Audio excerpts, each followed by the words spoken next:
Hello, Merry Christmas and Happy New Year, everybody listening. Welcome back to the Perth to Paisley Podcast. This is episode number 26 and it is the first in 2021. Sadly, COVID's still a thing, the world's still in a shit place, but it's a new year, so hopefully it will get better. And whilst it's a new year, we are still here the exact same. I am, as always, one of your hosts, Daniel McIver, and I am joined by my usual friend, Adam Kennedy. Adam, how are you doing? I'm not too bad, thank you, Daniel. Yes, Happy New Year to you and to all the Heart and Midlothian family listening into this podcast. So here's hoping that 2021 brings some better fortunes for us all. Absolutely, and the same to you. However, you may be thinking, where were you guys last week? Because we had planned to do a podcast about specifically the Ayr game, because that was when we were going to be back and previewing the Arbroath game. However, I will pass it over to my co-host Adam to detail why we took a very justified week off. Yeah, no, it's brief story time with me, if you like. A few days before Christmas, my sister had tested positive for COVID, and so me and my parents felt as though we needed to get checked out. So the three of us rocked up to Edinburgh Airport on Christmas Eve, because that's of course where you want to be spending your Christmas Eve and doing exactly what you want to be doing on Christmas Eve. So yeah, my dad, my mum and I obviously all got tested. At Edinburgh Airport? Yeah, there's a test centre out at the airport. Do you know that? I didn't know that, no. Oh mate, honestly, we got there on Christmas Eve. It looked like something from like an apocalypse. Like everybody's in like their high vises. It's pitch black. And it felt like the beginning of the end, honestly. It was horrible. And then come Christmas Day, we obviously all got our tests back. My mum and I tested negative. My dad tested positive. So then in kind of the next few days, we obviously took as much care as we could. But I was adamant that I had it around sort of the 27th, 28th. I was roasting 1 minute, freezing the next. My legs felt constantly heavy and I barely wanted to leave my bed, didn't want to eat, drink a thing. So then my mum and I went to get tested again on the 29th, and that's when I obviously tested positive, found that out on the 30th. So fingers crossed that I'm over the worst of it now. I can only apologise for the lack of Pupper Predicts. Obviously you were great in allowing the podcast to be postponed a week, and yeah, so hopefully I've got through it now, so sorry for that kind of long explanation. I just want to wish you all very well and remind you all to be careful. Obviously it is a shit time, it's not nice picking it up, but it's one of those things. So sorry for hogging airtime there, mate. Did you have a nice Christmas and New Year, or nice as can be? Well, before we get to that, first of all, please don't apologise for having COVID and having to derail the podcast slightly, because we might have made a dog work on Christmas, but I'm not going to make you work through COVID. Thanks very much. That's very much appreciated. But yeah, no, Dusty and I were happy to work that Christmas shift, but obviously I felt like I was on death's door the next few days, so it didn't bother. Well, I'm very glad to hear that you're doing better. Yes, it was as good a Christmas and New Year as you can currently have in these current times, and as we are recording this, we are literally mere hours after finding out that Scotland in particular, but what is probably going to happen in the next hour is that England as well are going into a full lockdown until at least the end of January.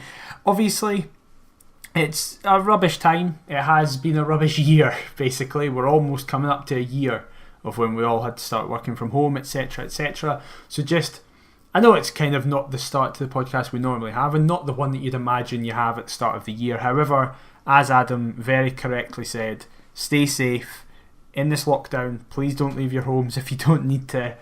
Just look after each other and we'll all get through this. And what we will get through this with, thankfully, at least for the short term, is still professional football. Before we get into anything that has happened in the time we've been away, how happy are you to hear that professional football, at least for now, is going to be continuing?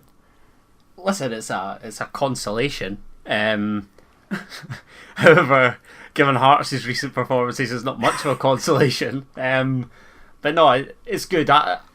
Listen, it's what people want, and I think that's something that shouldn't be underestimated. Kind of, for me, Hearts are a decent breakaway. I know we've not been performing in recent games, but it is a breakaway from all the shenanigans. So it's amazing what your team can do for your own mental well-being. So very pleased that that's the case. Although I don't think, to be honest, folk in positions of power were left with much alternative, really. I think because it is just such a morale boost to everyone.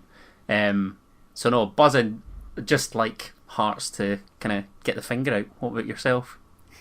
I'm basically the same. I disagree. I think if they want to cancel it, they very, very quickly will. Of course, we're not. Of course. I just mean, like, generally, I think it's such a morale boost that is when your team's performing. Oh, of course, yeah, definitely. And I was about to say, we're not a general football podcast, but we would be remiss in not mentioning the fact that currently Celtic Football Club are in Dubai, which is just an absolute fucking disgrace. Yeah, it's insanity that that's happening. But nevertheless, Hearts for now are still continuing to play games, and in the 2 weeks we've been away, they've played quite a few games. So this podcast, we're going to be detailing the 3 games that we've played, previewing the potential upcoming Scottish Cup game that kind of is now up in the air due to the fact that junior football is not happening. However, we don't know what the Scottish Cup rulings are, but we'll then finish on potential January transfer targets as the window is now open. However, we do go back to Boxing Day, where Ayr United turned up at Tynecastle, and I'll be completely honest, I cannot remember the team that started. However, Adam, we were very comfortable to an extent in that first half period. How did you feel about it? It's funny, isn't it, talking about games that were only a matter of weeks. It genuinely feels like it was a lifetime ago that we were discussing Hearts games. But no, I think the Ayr game, for the most part, despite that scare, that second half scare, was, I don't want to say routine, because we ultimately did make hard work of it, but it's as decent a win as we could have hoped for. I mean, we scored 5 goals at home, and granted, they weren't all screamers. That's being kind, but listen, we got the win. What I don't know what more you want me to say. Obviously, if we're going into it, we perhaps could have scored a few more. Definitely shouldn't have conceded the couple that we did. So yeah, it was pleasing to get back to winning ways after obviously the heartbreaking final defeat less than a week beforehand as well. Absolutely. Well, we did go 1-0 up with a very, very lucky Stephen Kingsley free kick with the goalkeeper, who, in fairness to him, has been really, really good this season. Had a bit of a nightmare due to the conditions. But then, first half kind of trundled through, as you said. We were in total control of the game, but wasn't really doing much with it. Then Ayr came out in the second half, and for the first kind of 15 minutes of the second half, we're in complete control, and in a 3-minute spell, they went actually and reversed the game and went 2-1 up. However, that kind of seemed to annoy us almost. It was like, no, wait now, this isn't what's happening. And that was then also the introduction of Craig Whiten off the bench. He got 29 minutes and he came on and absolutely changed the game. Got 2 goals and an assist off the bench, and the other goals were also from Ollie Lee and Liam Boyce after Christoph Berra turned into Garincha out in the left wing out of absolutely nowhere. And at that point it was 5-2. You think the game's over, and then Michael Smith kind of buffers in real time, has probably the first ever mistake he's made in a Hearts shirt, and a calamity ensues, which gets Ayr the 3rd goal.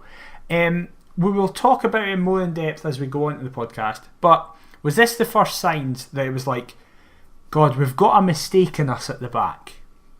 Yeah, I think so. I think going forward, it didn't really seem to be a problem, and I don't think that there is a problem generally when we're at home. It's more so away. I mean, I think I'm going to give a quick shout out to my dad, actually, because that Ayr United game, the old man slapped a fiver on Stephen Kingsley's first goal at 16-1. Nice. Did you have Michael Smith? I did. Because I was going to say, how fizzing would you have been with Kingsley, and obviously the air keeper, had Michael Smith's rocket gone in about 5 minutes later after the free kick? I would have been spewing.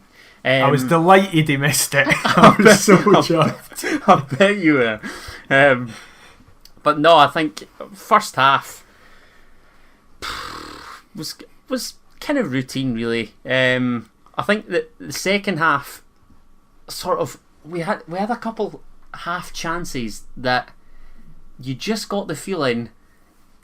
We obviously then relearnt the oldest footballing lesson that there is, which is if you don't take your chances, you will get punished. And defensively, wow. I mean, yeah, you're right in that this is the first kind of game of this sequence where we should have taken some warnings on board, given how poor we actually are at the back. I do agree with you, though. I think I mean, I don't know whether Michael Smith's calamity, as you called it, I don't know whether that's just, is that kind of what's the word I'm looking for? Complacency creeping in, or lack of concentration. Yeah, because defensively we left a lot to be desired. I don't know. What did you make of our defensive display? I think of all the games, it was the kind of middle ground between the two, between the three, if you understand what I mean. So I think games we'll get into, we had better defensive performances, and we had a far worse defensive performance. It was just really frustrating because none of the goals were really well worked from Ayr. None of the goals really, like, you would go, fair play to them, they deserved that. They all came from individual errors, really, and I think that's a really good way to then lead on to the next game that we played, which was also at home. We managed to get a run or two, and then we also got quite a few goals in this game, which is starting to become a theme of Hearts' kind of season. Arbroath came to Tynecastle, and of course we really struggled against Arbroath early on in the season when we went there. We needed a Craig Whiten winner, a very narrow winner to get the result, and especially we needed Craig Gordon to kind of keep us in it at points. Hearts fans, however, I think were kind of feeling that, well, we're at home, it should be a lot easier, and on the day it definitely was. Stephen Naismith got a 6-minute hat-trick, which was incredibly impressive. He was fantastic. However, for the first kind of half an hour, Arbroath were doing well. Their plan was working well. I wouldn't say they were the better team like their manager did, which was quite baffling, I felt, but they were sticking to their plan. However, it kind of all went wrong in a very short amount of time, and then you think, right, we're 3-0 up at home, that should be it. And immediately at the start of the second half, another individual defensive error happened where Arbroath had a free kick that was kind of just in a okay area. It was in our half near the dugouts, swung in, going to absolutely no one, going out for a goal kick, and either Andy Irvine doesn't hear a shout, or Andy Irvine isn't sure of the shout, so just swings a leg at it, falls into the path of Chris Doolan, who, in fairness to him, it's a really good finish, but puts Arbroath back into the game, I kind of thought, but then Arbroath did nothing for the remaining game, and it was an absolutely abysmal half of football. But what did you think of the game in general, but more specifically, what did you think of that moment again? I thought that in the Arbroath game we didn't create anything really major till we scored. Andy Halliday blazed one over, Liam Boyce blazed wide, but I think the goal, whilst we hadn't been knocking on the door as such, I think you're right in that Arbroath were pretty solid defensively. I can see why they're struggling down the bottom end of the table, however, and I think it's also easy to see in the Ayr game. I'll be amazed off that showing if Ayr don't finish top half or in the playoff places, whereas I think Arbroath, whilst they stood up to us to a point, they always seem to have that kind of vulnerability. I mean, we were absolutely awful at Gayfield and still came away with a 1-0 win, and I think Yeah, I just got that same impression at Tynecastle, to be honest. It reminded me so much of the Alloa game, where we essentially do the job in the first half, and then the second half really, it's almost like it's a potential time to experiment. There's no real rush or desire to get goals because the game's effectively finished. But it just, the only two complaints I've got regarding the Arbroath game are Whiten missing a sitter to make it 4, which he should score, and the goal that we concede. I mean, really, that's just, I don't even know what that is, because like you say, it's as though Irving's ignored the shout, or he's just not been warned at all, and it's a brain fart. He's a young player, these things happen, but I'm more concerned about the goals that we conceded against Ayr than the Arbroath one, to be honest, despite Doolan's being a good finish against Arbroath. And I thought the boy Luke McCowan, I thought he was a danger in the Ayr game, and it was a decent finish as well.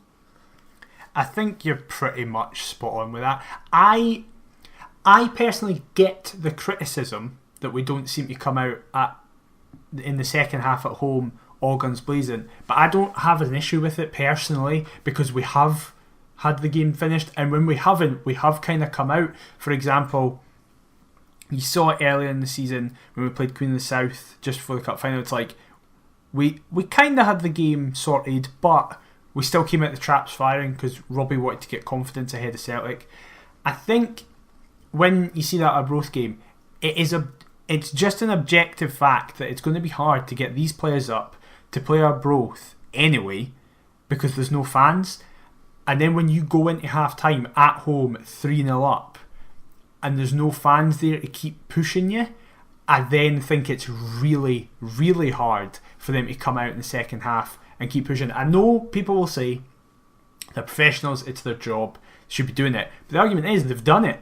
They've got it done, and every single time it's happened, we've proven it, that the game has been done. Now, obviously, in the Ayr game, it was kind of similar, but my argument is that's bad because we were only 1-0 up. You do that when you're 3-0 up, not when you're 1-0 up. But I think what was the biggest worry for me is that some players, and we'll get to them in the next game, some players almost seem undroppable, and it's the first time I'm starting to feel that way. So previously, I saw a lot of people say, like, there's a stat where it's like that is now the 23rd consecutive game that Robbie's fielded a different starting 11. He hasn't fielded a consecutive 11 in that amount of time, which is a bit worrying in fairness, because you want to have a settled side.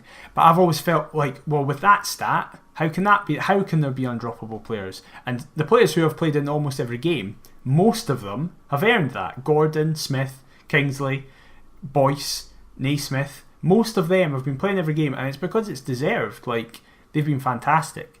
But there were some players more in the Dundee game, which we'll get to in a minute, that I feel, regardless of what they do, they kind of get to play.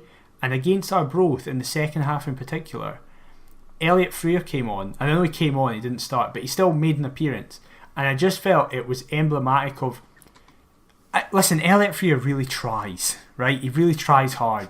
That's so patronising. But I know it does sound patronising. I don't mean it to sound patronising. But he's not a good football player, is he? No. It's... I don't know. I think, obviously, we'll talk about more than just Elliot Frear, but I share that same kind of viewpoint with regards to the second half. I think it must be hard for players to carry that level of performance in the second half when they effectively know it's done, and chances are their opponents know that it's effectively done. Because Arbroath got right into it right at the start and then never pushed again for the remaining 40 minutes. They did. It was weird. It was as though they just set up to frustrate, and then, like you say, it was literally 7 minutes of madness where they've conceded 3. Like, what do you say as a manager? I know Dick Campbell's coming out and saying that they obviously played well. He berates kind of the Naismith second goal, claiming that it was 3 yards offside, which is, quite frankly, laughable. But in fairness to him, I don't know what you can say at that stage, because they are out the game. And even their goal is fortunate because it's our, for want of a better word, fuck up. So I don't know. The Arbroath win was routine, and is the kind of result and performance that we should be expecting. But the Dundee game, I mean, wow. If we're getting into the squad, I'd be intrigued to hear who you think, or who you deem to be undroppable, or who you think. Well, you won't think anybody's undroppable. It. You'll think that Nielsen deems them undroppable, which I agree. I think is just absolute nonsense. Yes. So let's just get straight into it. I know a lot of people will say, "Why aren't you focusing on those first two games?" And partly because Adam said it feels like a really long time ago, those games, just because we haven't done an episode in that time. But it's very hard to be positive about results when you've had an absolutely shocking result. So as a result, this podcast is probably going to be more negative, and I know, and I will be more positive than Adam, because that just is what happens on this show. Yeah, that. Yeah, exactly. But it's still going to be quite negative. So 3 games in a week, basically. Hearts have their first away game of this week, and it was on Saturday night, the late kick-off, 7:20. We go up to Dens. Now, previous to this, obviously, opening game of the season, we battered Dundee 6-2. So I think a lot of Hearts fans went, they're probably going to be more up for this than they were in the previous one. However, it was also with the news that one of our players, alongside Adam, had tested positive for COVID. Obviously, earlier in the week, another one had, which was confirmed to be Josh Ginnelly. However, this is as yet unnamed. However, I think when we all saw the team sheet, we all pretty much very quickly worked out who it was, as Michael Smith was omitted from the starting lineup, which normally you'd actually think was a big miss, but we'll get into it. I don't think he was that big of a miss. However, Adam was right. We'll speak about the team, because the defence, apart from one individual, picks itself at this point. However, this midfield and this setup is Ollie Lee, Peter Herring, Jamie Walker, Andy Halliday, Stephen Naismith, Craig Whitham. Now, Adam, I don't know if you disagree with this. However, I looked at that and went, there is absolutely no width there. We've got four or five wingers on the bench, no width there. All Dundee are going to need to do are play the ball slightly wide and put crosses in, and they'll score. Yeah, I think everybody was under that impression that, having seen the starting lineup, the formation was difficult to then establish. I would go along with that, yeah. And then I think there's obviously a very big talking point immediately, where Byrne comes in I think about 43 seconds and absolutely kills Naismith in what should be a red card, but was given as a yellow card. First of all, before I go on to speak more about that, do you think it was a red, or do you agree it was a yellow? I think that the only reason he's not given a red card is because of how early it happens in the game, to be honest. And there was he made another couple questionable challenges later on in the match, so I think Sean Byrne was pretty lucky to stay on the park, if all being told. But that's not the reason why we lost, and it would be foolish to suggest otherwise. And that moment, I think, very much told that Hearts team, or should have told that Hearts team, this is not the Dundee team you faced at the start of the season. This is a Dundee team who is going to be in your faces. They're energised, they're up for this, they're going to go for it. And what should have happened at that point was the players look at each other and go, right, we need to be as up for this. And it almost felt like the complete opposite of that. So we get into the 14th minute, and literally what I said, they had the ball out wide, crossed the ball in, and a somehow completely unmarked Jordan McGee, of all people, heads it in to make it 1-0. This is minutes after Craig Gordon pulls out an incredible save against Mullen to keep it 0-0. And at this point, I was getting very worried. And rightly so. I think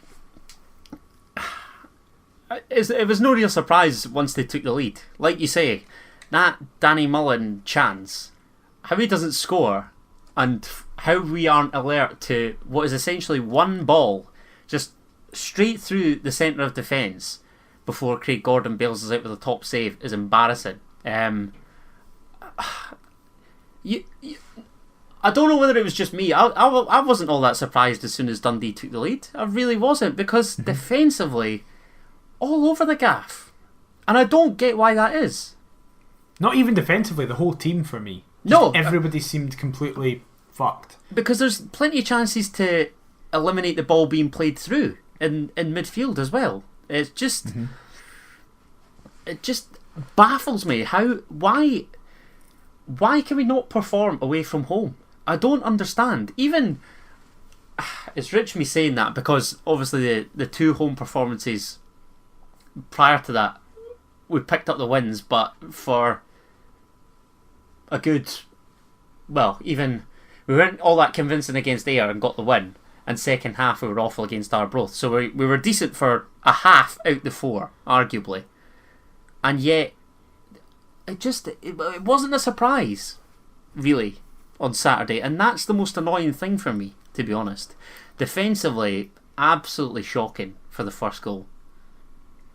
Well, what I plan to do with this is go through the game and then we'll dissect individual performances, because I have a lot to say about a few individuals. However, the goals didn't stop coming, because 15 to 20 minutes later, Danny Mullen made sure he didn't miss another chance. However, the main problem for me is that in the 6-2 game, Charlie Adam picked up the ball, danced around a few players and hit a screamer. In this game, Ollie Lee is standing at the byline and just gets completely shoved off the ball. Legitimately, I'm not trying to suggest that Charlie Adam fouled him. No, he just used an ounce of strength and Ollie Lee shit himself. He then completely does Peter Haring, but is allowed to just travel and travel and travel and travel with the ball.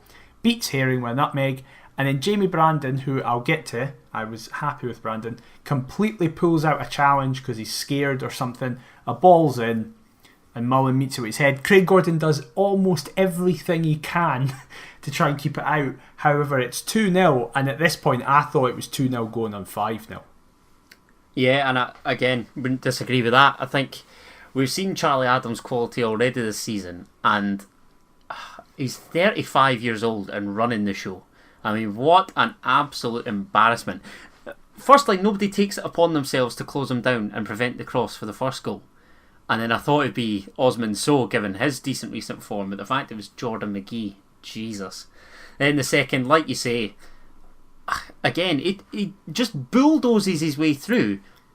Eventually Megs Haring, who I thought looked a shadow of his former self, and it's a simple ball into the area, and you're right, Gordon very nearly does save it.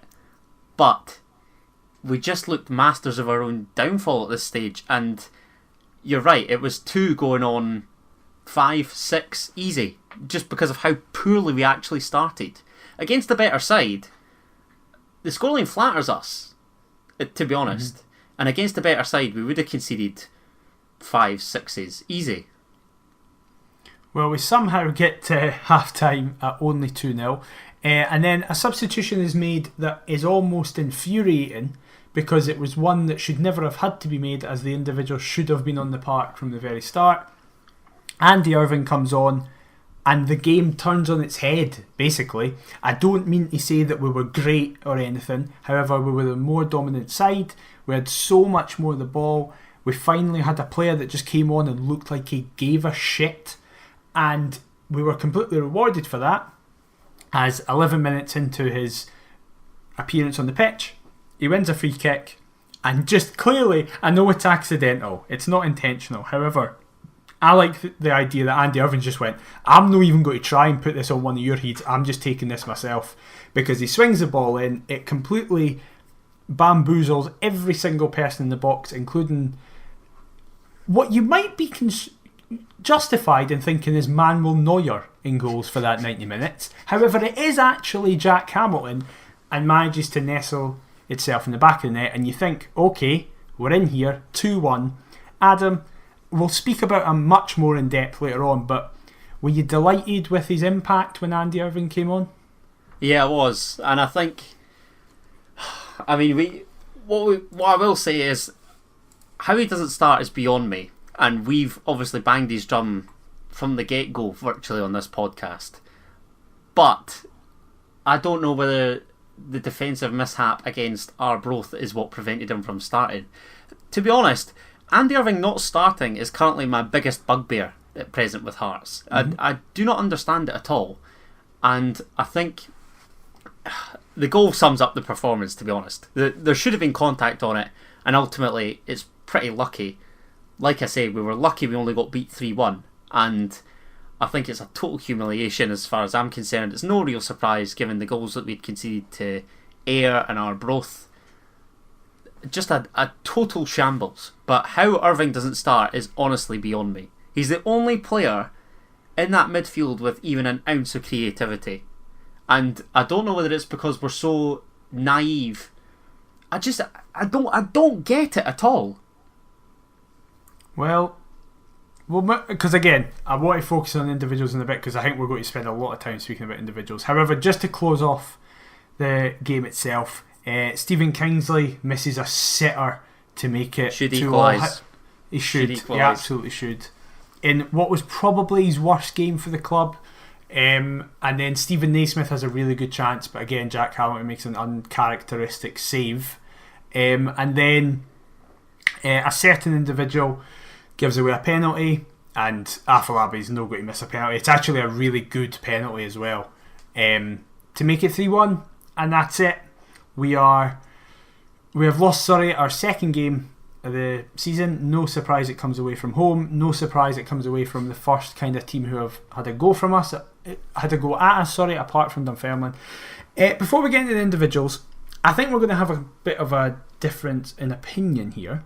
However, right. Okay, I want to know your thoughts on Robbie Nielsen's post-match comments, as he was very clearly angry at the situation, and I actually have what he says here. It's not everything he says, however, it's the important bits. He says, on the balance of chances created, we should have had at least a point, if not won the game. The game has turned again on very poor refereeing decisions. That's us lost 2 games this season, and 2 games refereed by Don Robertson. Big call for me in the first minute. I thought a red card, but didn't give it. And then the penalty, I can't see it as a penalty. Brian McLaughlin then says, will this rattle your team? And Nielsen immediately laughs it off, scoffs it off, saying, rattle us? No chance. We got beat off Dunfermline, everybody said it would rattle us, and then we went unbeaten for 2 months. This will not rattle us. So, what do you make of Robbie's post-match comments?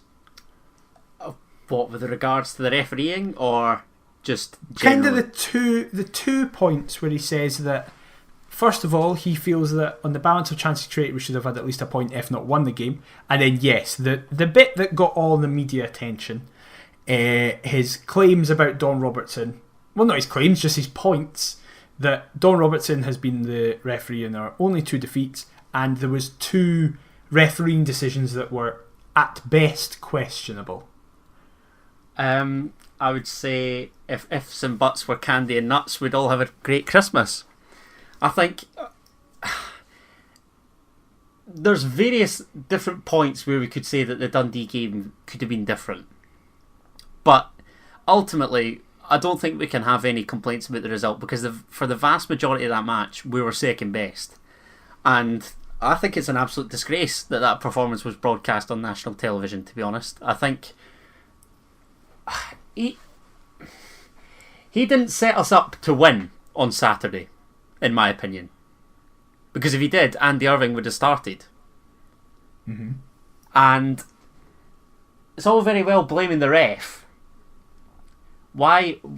I mean, I know he'll probably say different, and he'll probably grill the players. At least I'd like to imagine him grilling the players in the dressing room and keep it kind of in the house.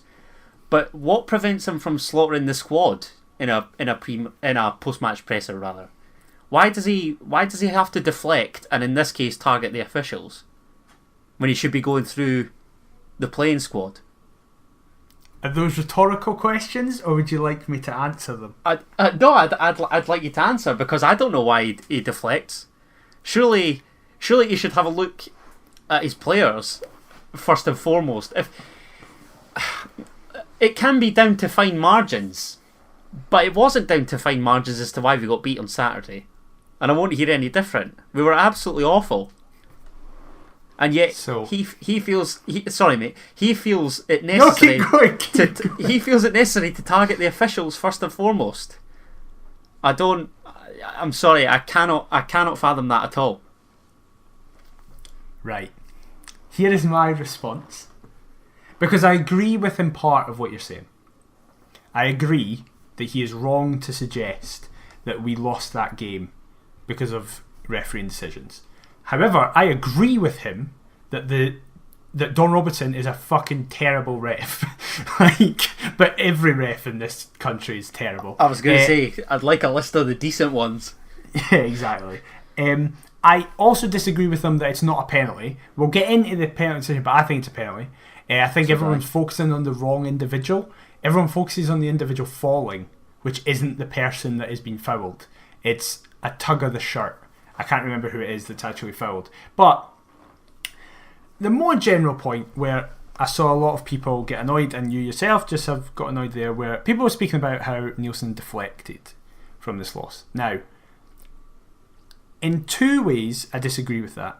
The first way is that at the end of the interview, he was asked about the January transfer window, and he was like, yes, we're going to have people in and people out. And then he said, and based on that performance tonight, it's pretty clear that I need to fix certain positions, in quite a flippant way. So first of all, he's clearly annoyed at the team and has said it there. Secondly, as I said, he came in the interview raging. So he's clearly went through them. Clearly. And I am of the opinion, this is a far bigger comparison. However, you see it just now with Frank Lampard at Chelsea. My complaint about Frank Lampard is that he takes none of the blame. He pushes it on his players. He turns around and says, they were rubbish, they were terrible, they were awful. Now, see if you do that once. Fine, okay. If you do that publicly, fine. But it then needs to work. You then need to come out and absolutely demolish teams. And, for example, Chelsea have not done that. My kind of view on management discussions, I'm saying this not at all from a management perspective. I have no coach, but I've coached teenagers and young kids. But my personal opinion is, go through your players in private, defend them in public. I don't see what good it does for Nielsen to come out and go, aye, that was rubbish, that was absolutely terrible, because then you kind of go, okay, where are we meant to go from here? Because if he then goes, but it'll be alright, people will say, A, well then why are you going through your team? Or B, no, you're just trying to deflect again by saying that, no, but it's fine. So I disagree with him in saying that the ref was the reason we lost the game. However, and if Robbie now every single time we lose doesn't blame the team, I think that is also different. But on this occasion, you're letting it slide. I don't understand why people got so angry when I don't think, well, obviously Nielsen has to shoulder a lot of the blame, but that 11 players should be able to beat Dundee's 11 players. I was just about to ask you, who do you think shoulders most of the blame for Saturday? You're going players over Robbie? Yes, I would say it's an 80-20 split. I think Robbie set us up wrong. I think Robbie did set us up wrong, and he didn't start Irving, which is wrong. However, on that park is Stephen Kingsley, Craig Halcott, Jamie Walker, Stephen Naismith, Craig Whiten, Andy Halliday, Peter Haring, all players who played against the current quadruple treble champions and took them to penalties, beat Hibs, have some of the most experienced players in the league structure. Are you telling me they can't score more than one past Jack Hamilton? No, listen, it's reason for debate, but do you not look at kind of, not history repeating itself as such, but against Alloa in the League Cup we were dreadful, against Dunfermline at East End we were dreadful. I don't know what it's down to, and I'm not. That is only 2-15 though.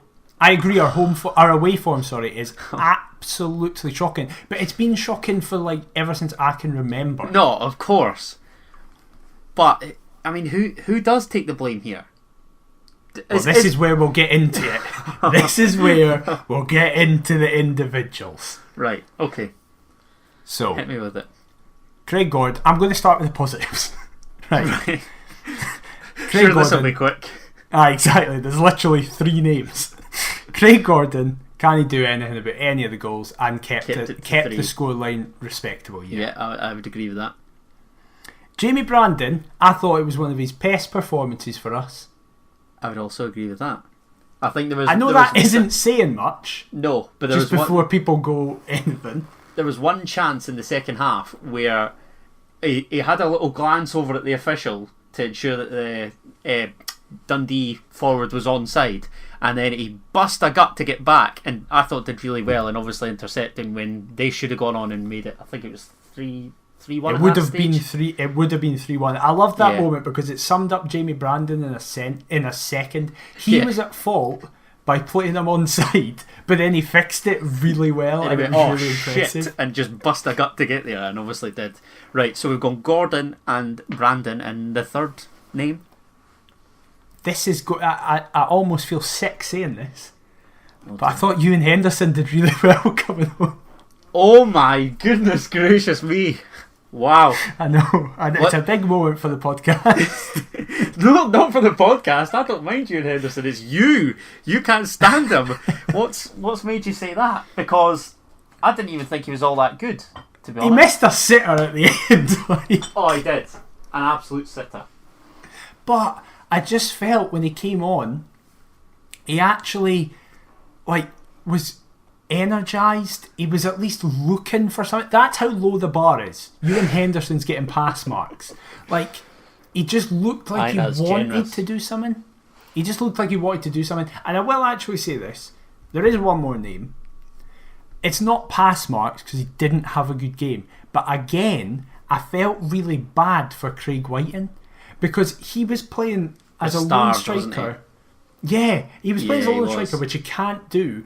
And it was like all the game was a certain individual who we'll get to punting the ball up to him, trying to control it, and then there was just 12 to 20 yards where there was not a single Hearts player around him. Honestly, my PTSD's kicking in. Please move on. So I felt bad for Whiting, and I don't think he should have been hooked for Henderson. I would have kept Whiting on and put him and Henderson up front. However, we will get to the rest of the shite. As I say, Kingsley, I'm not going to go too mental at because he's been arguably player of the season. He had a bad game. He's got to have bad games. It's just frustrating that it came in this game. And should have equalised. I don't know whether is this contract talk or has he had an offer from elsewhere that he's considering at the minute. I can't work out what's going on with him at the minute, which is a shame because, like we've said, I think you said it in the last pod, he's definitely been our player of the season so far. I personally don't think it's anything like that. I just think he had a bad game and he's coming back for injury. Fair enough. But even he had a bad game, but he was still better than most players. Yeah, which is saying something. And he does get into good areas. I mean that chance. I mean, it says all that our left back is the furthest forward in order to enter the box and nearly haul us level single-handedly. Absolutely. However, right, other players kind of were just so. Lee, I think, did much, but again, Lee's been quite good in the last few games, so I'm not going to dig him out too much. What? I felt he. Sorry, mate. Go on. What are you saying? No, go on. I was going to say what annoys me with Ollie Lee is why he's ushered on the right. Yes, whenever he's played out there, he completely disappears. Exactly, and Levine did the same with him when was it the season before? Obviously, he was on loan at Gillingham last season, but he and June took it in turns to kind of be out on the right. Stop doing that.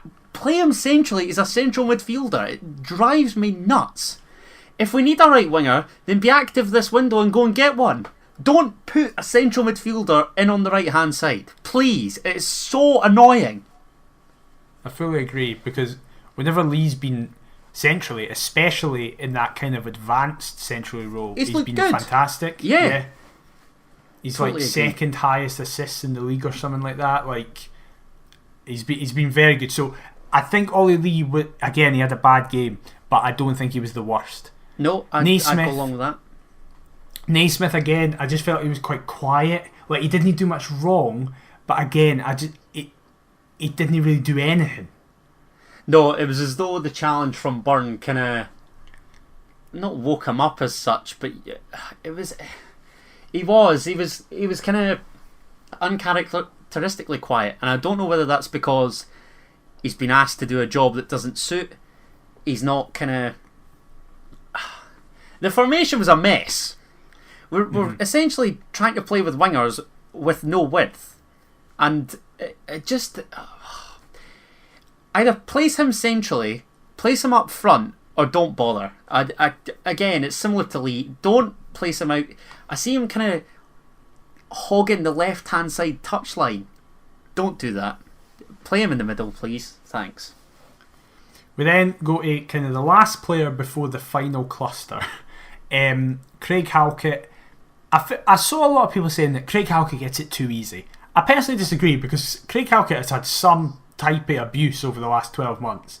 But I feel Halcott, again, he had a bad game. He was part of that defence. He had a very bad game. But again, I just feel that he was never at direct fault for a goal, personally. I'm trying to think back. Because one of the individuals we're going to speak about was directly at fault for two of them. And then the other one was Kingsley. The first one was Kingsley was out of position. What was the first goal again? That's terrible. It was discussed it. Jordan McGee's header, where he was just Oh, free. that's right. Yeah. No, that's not down to Halcott. Then Danny Mullins could maybe, but it's probably more so the left-hand side. And you're going to say that, yeah, right. No, yeah. Again, he had a bad game. I don't want people to think, oh, you're praising him. No, he had a bad game, but he wasn't the worst. No, agreed. And I don't get I don't get how we've turned on Halcott when he was trying to single-handedly keep Craig Levein in their job. I mean, the amount of late goals that he conjured up. I like Halcott, and I think he needs a decent partner, personally. Yeah. Obviously, this is where it's going to be even more annoying with the absence of John Souttar, and you look at the individual that you're going to name, or Mihai Popescu coming in alongside. So Halcott can't do it all on his own. Get him a decent partner. I think that's the priority in this window, and I've identified a few, but we'll get into that later on. We now move into the, in my opinion, worst four. The first person I'll speak about is the one I'm most gutted about. Peter Haring looked so far off it. Awful. Like I say, a shadow of his former self. I don't know what's going on, and I see fans absolutely slewing Peter Haring after, deeming him the saviour and a key reason as to why we didn't perform last season. Maybe he needs taken out the team, but to turn on him in that fashion, I think, is bang out of order, personally. Absolutely. I think the pitch didn't help. He's still coming back to... He's clearly still not fully fit. I don't care what anybody says, he's clearly still not fully fit. And that pitch was a nightmare. So I think he was just quite intrepid about the whole situation. He didn't want to slide into many challenges. The bobbles were getting the best of him, which is quite rare. And it was a mercy that he was taken off for Irving at half-time. But if he's not fully fit, then why are you choosing him to start the game? I don't know if it's fully fit in terms of physical fitness, but he's clearly not match fit. But worryingly, the only way you can get match fit is by playing games. Yeah, no, but like you say, I mean, the introduction for Irving was, it was the only necessary change, and ultimately shouldn't have happened. So why Peter Haring wasn't on the bench, I don't get his inclusion. It's easy saying this now. Obviously, the game's taking place. But if he's not fully fit and not all there, why bother when this is, we've spoken about Dundee as a potential promotion contender. So this game at Dens is probably one of the biggest that we'll have. So why would you choose him to start if not fully there? Baffles me. I've just realised, by the way, of course Andy Irving gets pass marks. I didn't see him in the bit before, but of course he was our man in the match. Of course he got pass marks. That goes without saying. And my three would be Gordon, Brandon and Irving. Yeah, I feel that's very fair. However, going from the positive threes to the three that, to be honest, this might be reactive. However, we're speaking about this 2 days. I never want to see them play for us this season again. Yeah, I thought this was coming. I don't want to see Christoph Berra, Jamie Walker or Andy Halliday play for us again this season. Andy Halliday, I'll give it to him. I think he was quite good in the left back position without Kingsley. If he's got to play on left back, that's fine. I never want to see him in midfield again. We'll speak about Halliday first. Wow. The main issue is with me, I'm not expecting Andy Halliday to be the creative force in this team. I'm not expecting Andy Halliday to be the one who's driving us forward. I'm expecting Andy Halliday to be the one that when he sees that challenge in the first 40 seconds, to be like, right, I'm going to control this game. I thought we were getting this guy who is tough tackling, a prick. Everybody speaks about him like that. Like, he's not one of the best footballers, but he's somebody you want in your team. He digs in. And with a point to prove after being released by Rangers. Yeah. Absolutely. That has not appeared once this season. No, I think he thinks he's better than the level that he's currently playing at. Yep.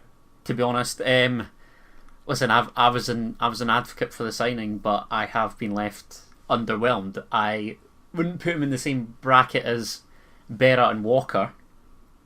That's fair. And I agree. I actually thought he looked alright filling in at left back. That's kind of one of the reasons why I wanted the signing, was that bit versatility. So cool. But yeah, in midfield he's left a lot to be desired, and I don't know whether that's because is it a fitness thing with Haring again? Because he obviously had that period out, but then he's played much more than Haring has in recent months and weeks. So I don't know. I feel as though we're trying to find Halliday a partner still, and I mean, how can we not have a decent idea of who should play out the four central midfielders that we keep mentioning? Because it seems like we're ushering them all in, and yet that selection on Saturday proved that there's no wingers, so we'd rather play three central midfielders, as it were, and then obviously bring the other one on. It doesn't sit right with me at all. Well, we then move on to the two that, listen, I immediately after the Dundee game, I said this and I got grief for folk on Twitter, but I don't know what else I can say that I haven't said already about Jamie Walker. Like, he's got to score against Camelin Juniors and everybody's got to go, where are the Jamie Walker haters at? He's got to score against Alloa when they next come to us. He's got to score against Morton at home. But against Celtic, he was dreadful. Against Hibs, he was dreadful. Against Dunfermline, he was dreadful. Against Dundee, he was dreadful. When we played Inverness, he did nothing. Against any form of opposition, he does nothing. And I can't remember who said it, the infuriating aspect about Walker is that he's proven he can be arguably the best player in this team, arguably the best player in this division. But what makes me even more angry at him is that you're saying Halliday thinks he's too good for this league. Walker is the embodiment of that. Walker walks about, if he's not played exactly in his position, or if he's not played with the team revolving around him, he looks like he's sulking on the pitch. And the fact that he stayed on that park for 90 minutes when Craig Whiting got taken off is just embarrassing, and he is the individual I'm speaking about. And I think Nielsen has favourites, because I know people go, well, he didn't start against Arbroath, but he came on very quickly, but it's because he physically couldn't fit into that team when both Boyce and Whiting played. But he has played so much game time, and in my opinion, he's been our worst player of the season. My player of the year shout was an absolute cracker, wasn't it? Oh, it was unbelievable. Honestly, I told you at the time I thought that was ridiculous. Did you? I'll need to go back and play that.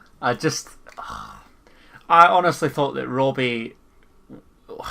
I thought that this was going to be the second coming of Jamie Walker under the manager that he played his best football under, and yet it's just not transpired that way at all. It's just...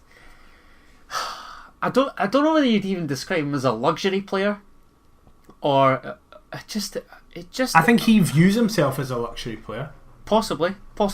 But I would agree in that he's been, for the most part, a waste of a jersey this season. And yet, the bugbear is he's a talented player. We've seen this for years. I don't now. think he is anymore. I think he's past it. I would be inclined to agree as well. How can you be 27 years old and not have legs on you? This is now obviously he has had an injury, right? But come on, you're not even being played. That would just take away your pace. Like, and I know what you're saying, don't have legs in you, but that doesn't affect your stamina. That doesn't affect like your ability to run. And I was about to say, like, I said it earlier, right? Elliot Freer, at least he tries. Aidy White, at least he tries. Jamie Walker just can't he be bothered doesn't. He just can't be arsed. He can't be arsed. No, I would fully agree with that, mate. And that's it is a bugbear that I've got. Amongst many, I accept for this Hearts team, but yeah, he's one of the most, if not the most infuriating current playing squad member. I'd probably say that he is. I mean, I fully agree. As people are going to say you're like a broken record. I didn't want him to come back. I disagreed with it. I thought he would flop. However, in fairness, I didn't think he would be this bad. I thought he would. When we went down to this league, I thought, because you were justified in your decision to make him play the year. I was being funny in the podcast with Cameron. I was like, oh, that's a nightmare decision. Like, whilst there was a part of me that agreed with that, the majority of me went, he's in the league he was classing, the manager he was classing, a lower level than what he thinks he should be at. So he should just be able to take the piss out of every single team in this league. And but he's got no desire to You've prove done that. it against Morton. You've done it against Morton, mate. Well done. But he's got absolutely no desire to prove that he should be playing at a higher level, and that is annoying. It's very annoying. But I don't know what more there is to say on Jamie Walker. I've put my neck on the line, stuck up from time after time, and he's not delivering for Hearts at the minute. So I don't know how much longer I can persist with saying that I would view him amongst one of the best in our current playing squad, because he's done nothing to justify me even saying that. Well, I, for one, very much hope he leaves at the end of the season. I'd love him to leave this month, but he won't. I hope he leaves in the summer. And we get to the man who I think probably had the worst game of the night. He's had the worst game for most nights he's been in since Daniel Stendhal came in. And listen, we all disagreed with the way Daniel Stendhal did it. It shouldn't have been handled in the way it was. But Daniel Stendhal was completely right and justified to not play Christoph Berra. And it is now at the point where it is almost hindering his legacy at the club. Yeah. Yeah, it is. And we spoke about Which is heartbreaking. Of course it is. Of course it is. And we spoke about it on the pod, I think, even last week. I sort of compared him to Rio Ferdinand with his QPR days. But yeah, finished, for want of a better word. Just, there was a part of me that thought even might be, adequate in this league, given that loan spell at Dundee. But it just, it hasn't transpired that way at all. Certainly in recent weeks. I think he's been of more use as an unorthodox left winger, hasn't he? Yeah. What was the game? It was that Ayr game, wasn't it? The Ayr game, yeah, where he just hit the left wing and played a ball in for Whiting. I mean, how many times you briefly mentioned it when we were dissecting the Dundee game? How many long balls just aimlessly up the park? It was as though we were watching us under Levine again. It's infuriating. And yet you look at the playing squad and you think it's of a better talent than this division, but it's results and performances like that make you think, well, maybe we aren't as good as we think we are. And I don't want to speak about Christoph Berra, to be honest. I find it really upsetting. He's just, this is it. If we go up and he retires after that, sweet. All right, well done. You've saved your legacy, like you say. But it's painful to watch. And I think again we go back to the point.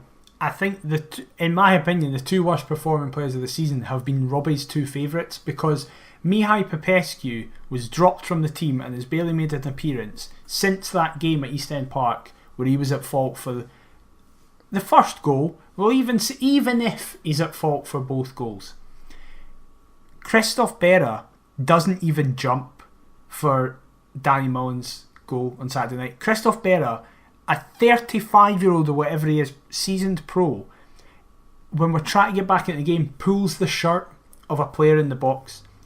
Mihai Popescu never made mistakes like that. Ever. Yes, he's a fucking bomb scare. I say it every single time we speak about it, but Popescu is a better ball player than Berra. He's better than the air now in Berra, which is all Berra had. He's got better pace than Berra. Popescu absolutely looks like he could just do anything at any time, but I'd rather that over what I know is going to happen every single time. The ball's going to be given to Berra. He's either going to just pass it to Halcott and let Halcott deal with it, or just send it long to no one. And all opposition fans will do, players will do. Charlie Adams said it in his post-match thing. They went, we target Christophe Berra, we play long balls over the top over Christophe Berra, we play intricate passes around Christophe Berra, because he physically can't do it anymore. Mihai Popescu is better than him. He's not good, but he's better than Berra. I'd be inclined to say that Chris Hamilton's better than him, and I've not even seen him play. That's how bad it actually is. Like you say, it's always a simple pass, kind of out to Kingsley on the left-hand side, or inside to Halcott, or just the dreaded thump up the park to nobody. It's aimless, and it's incredibly frustrating to watch. Let's not talk about that anymore, please. It actually really infuriates me. Well, before we go on to the final topic, I just wanted to make one point as well. We are nothing going forward without Liam Boyce. Yeah, agreed. To all the people who gave me shit and was like, Liam Boyce isn't scoring enough goals, and I went, no, but his general on-road play is fantastic and the best in the team. People went, yeah, but he's not scoring many goals, is he, Daniel? He's not scoring goals. And then he started scoring goals, and he started just being an all-round striker, and then we lose him for a game and we have nothing. Because I love Craig Whiting. Craig Whiting's been fantastic this season. You could make an argument saying Craig Whiting's been our player this season with the amount of goals he's got, but he is not the complete striker that Boyce is, and we just have nothing without him. No, I'd go along with that. And I was one of the ones that was adamant that Liam Boyce was going to come good, but I'd yet to see him kind of contribute with goals and the like. And there was a time where I was wanting him taken out of the team, but yeah, just he is literally so key for us, and it's embarrassing that even at the stage that we're at, we're so dependent on arguably a handful of players. Because the manager was right to be so flippant with you, wasn't he, when you asked him? He was. But in the second tier, Hearts should not be persistent on the same handful of performers. Why can it not be a collective effort amongst the team? You're completely spot on, and that does do a fantastic segue as we're now in the January transfer window. So, Hooray. Thankfully we can bring in people to mix it up. So, I have a couple of names. I think Adam has a few names. However, I think it's not much of a discussion where we need to fix. I think the Hearts fan base is completely united, and we need a striker, we need a winger, and we need a centre half. I was going to say order. Sorry, mate, to cut you off, but that. No, go for it. So what I'm looking for, poll that I chucked out on Twitter was pretty conclusive in that I think it was over half of 700 odd votes identified centre half as the most I was about to say the most area we'd like to see, the most important area that we'd like to see strengthened. That being said, I did get a lot of all of the above when I put centre back, centre mid, winger and striker. I think all of the above is the correct answer, but I don't think we're going to get that in a January window.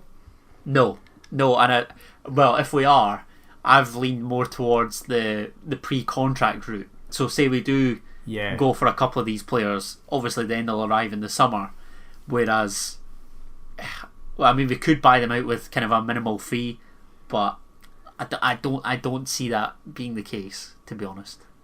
Well, that actually perfectly lines up with my two individuals. You've just gone for two. I've got two in terms of names of players. Right, okay. Because, I'll be honest, I agree we need a centre-half more than anybody. I don't know who, but I don't care who. I just want a new centre-half. They'll be better than all of what we have. Oh, however, just because we've put names forward doesn't mean that Joe Savage isn't going to listen to this and think, oh bloody hell, the Perth to Paisley boys are adamant that we should be signing that centre half, so let's go in for him. It's just ones that we'd like to see. But go on. Right now though, don't sell ourselves too short. We might be the scouting network for Hearts and Joe Savage. Yeah, and you need to only look at our track record. We were adamant that Andy Halliday should be picked up, and look how that's transpired. Hey, we were also adamant that Andy Irvine should be in the team every week, and we've been proven right on that. Wow, that's a good point.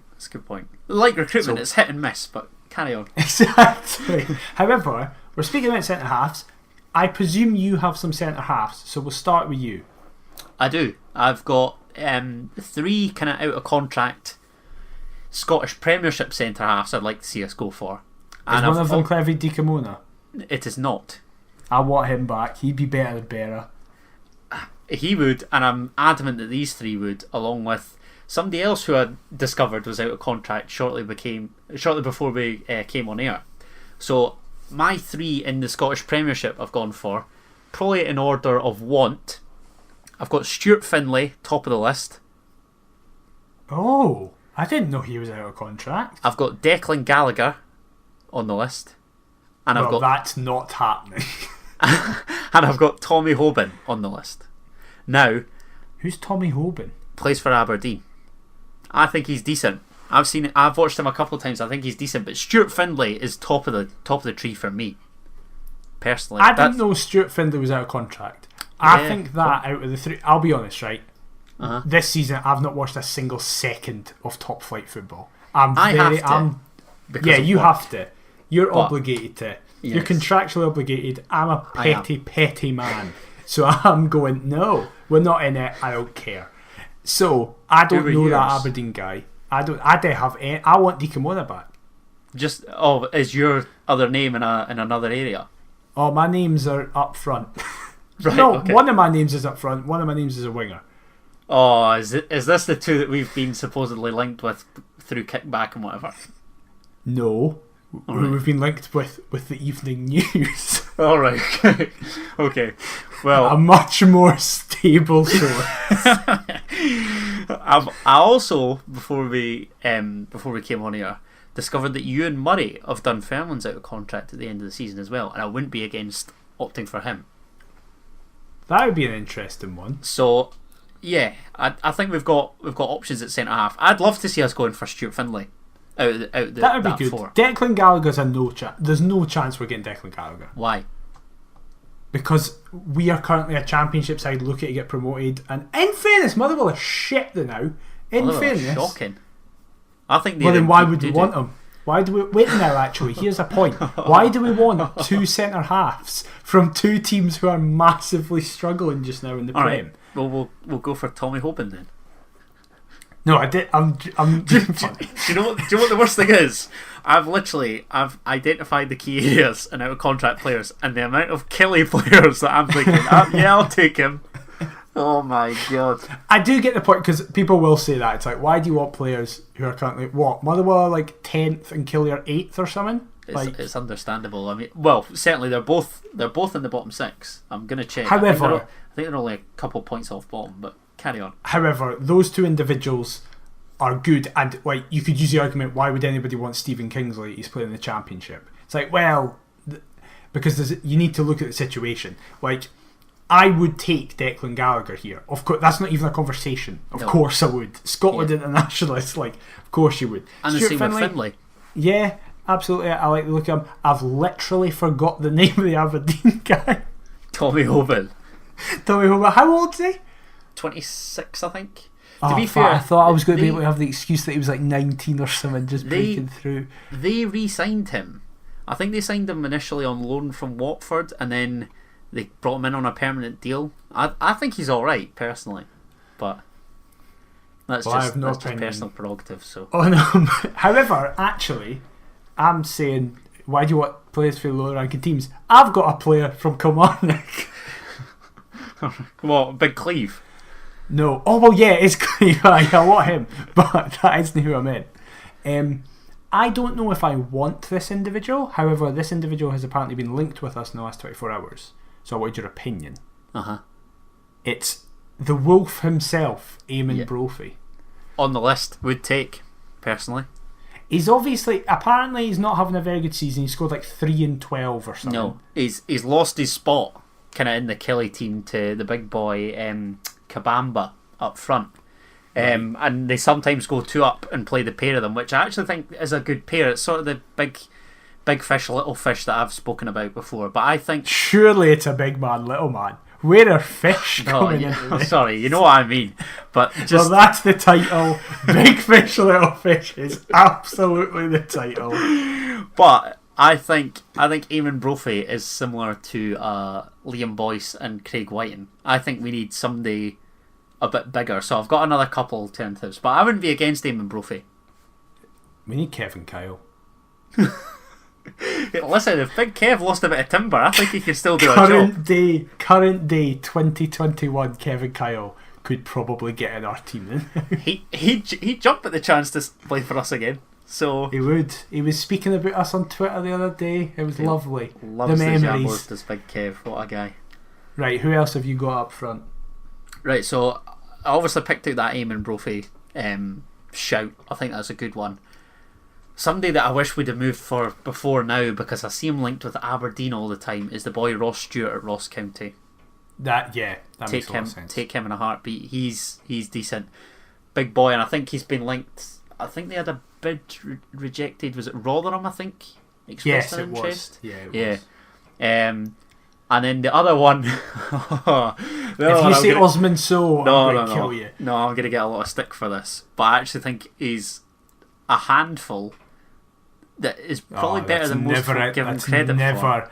Ever a good start. We have to go as a handful and better than people give him credit for. So this is going to be either a journeyman striker who's kind of been fine everywhere, or somebody who had massive potential and has completely flopped. I wouldn't say he fits under either. Maybe a journeyman, but big Marius Ogumpo of Hamilton Accies wouldn't be against signing him. I know I'll get crucified for that. The big Greek boy that Hamilton play up front. The big. How long has he been there for more than this season? He scored twice in the 2-2 against us. Oh, that was him. Oh, I'd take him just to annoy them then. Yeah, no, I like the look of him, mate, and I think in a 2, he'd be a nuisance. He'd create space. I can't mind him being very big. No, he's a big boy, very big boy. Aye. I was right up the back of the Rosebud in fairness for that game, so everybody looks tiny there. I'm just waiting for the messages like, what is this slaver on? But I actually think he'd do a job for us. How's he been doing this season?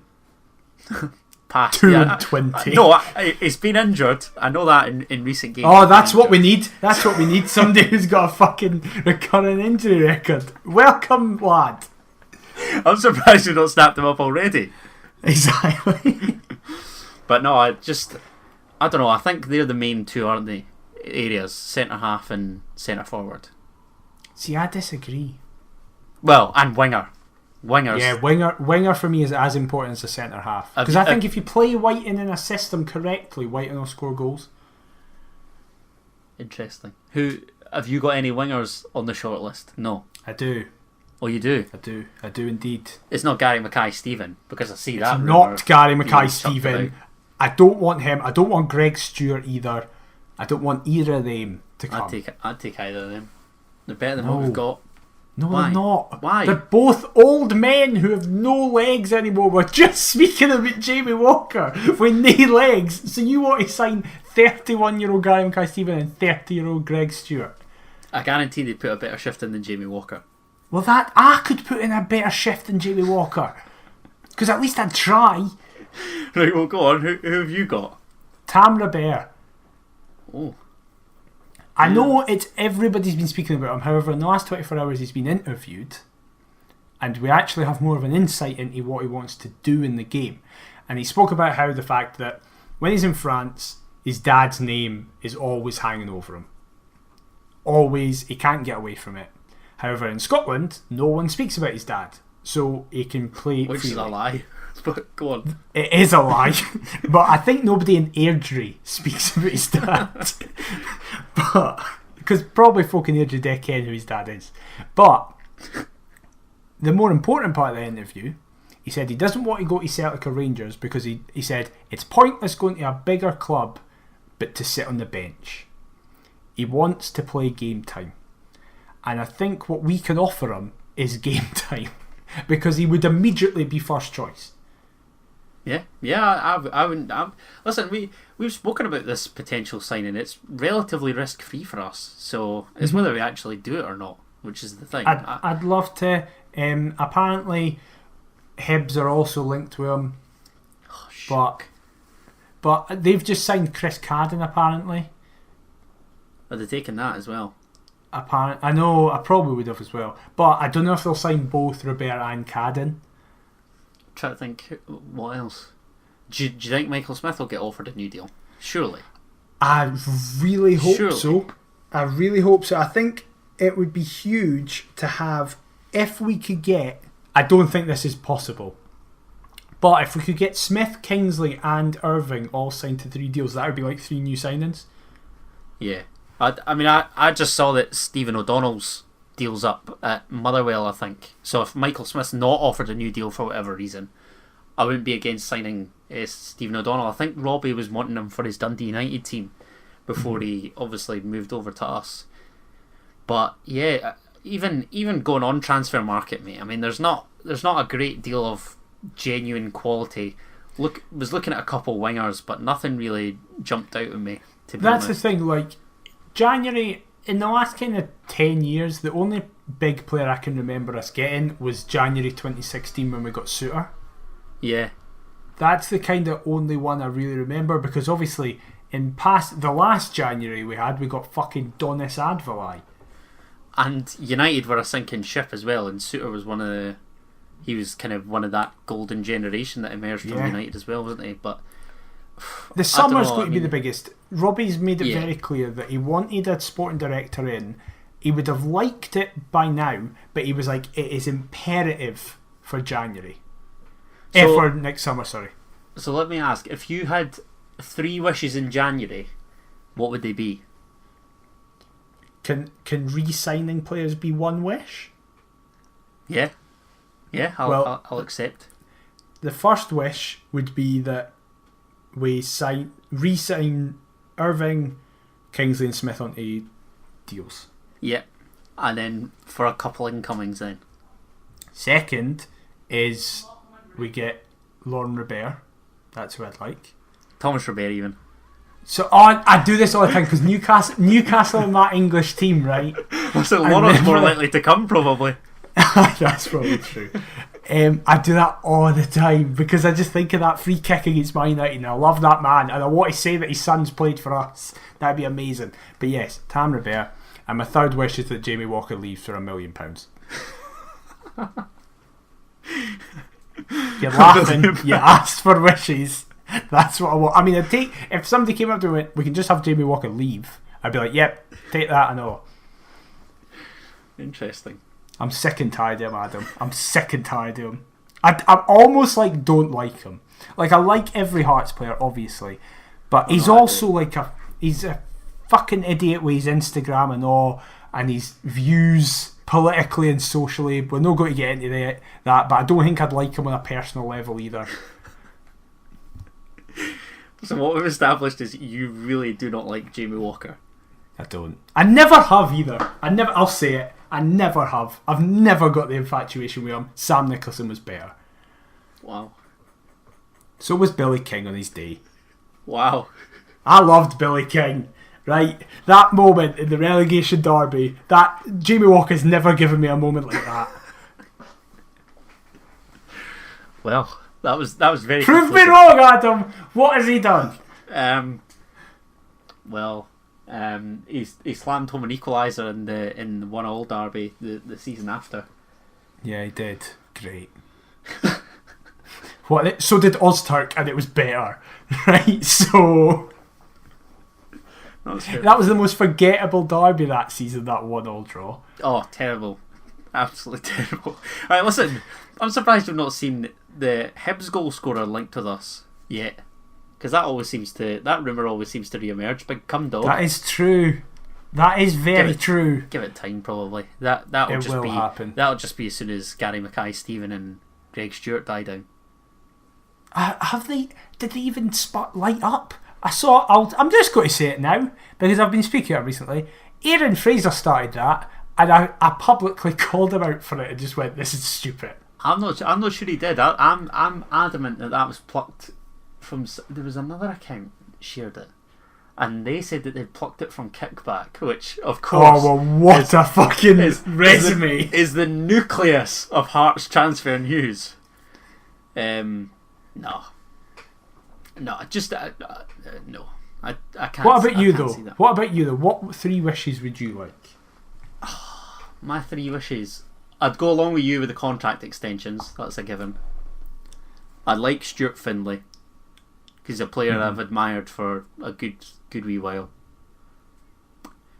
I think I want this one probably more just for the banter more than anything else. Kevin Kyle returning.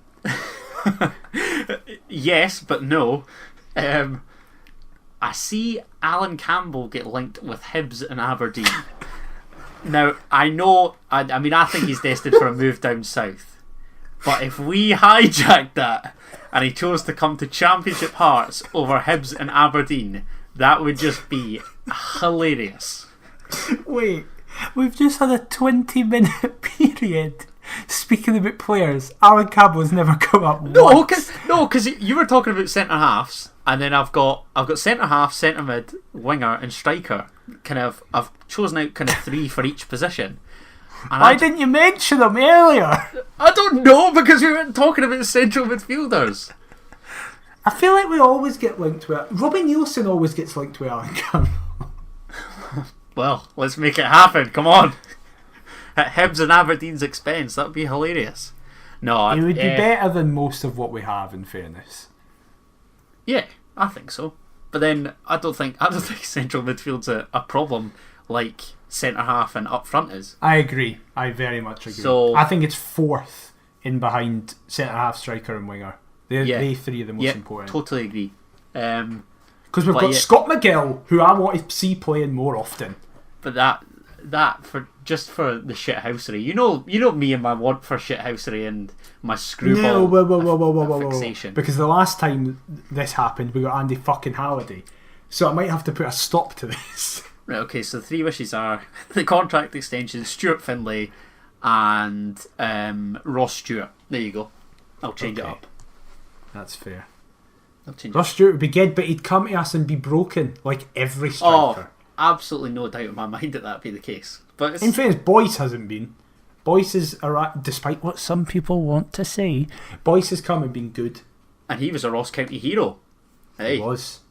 There you go. The Staggies know how to produce a striker. Tell you that for free. Well, what a way to end pro Ross County for some reason. But a massive thank you for listening. We're back. It's a new year. We're very excited. Because obviously last year was a shit year in terms of society, but it was the year that we restarted, and the support has been incredible, genuinely mind-blowing, much more than we thought we'd kind of ever get, really.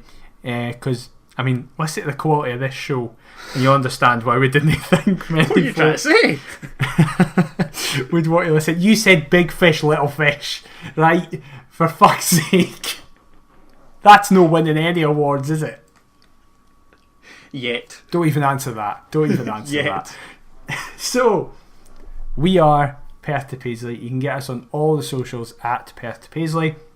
We are on YouTube as well if you want to look at an image when you listen to this as well. Please leave us a review on whatever podcast platform. You can do it on all of them if you want. That'd be class. But your preferred platform of choice, it goes a really, really long way. Adam, where can people get you on social media? People can get me on socials at Adam T. Kendall, and it's been an absolute delight discussing our dire football team once again. So thoroughly enjoyed it, mate. What about yourself?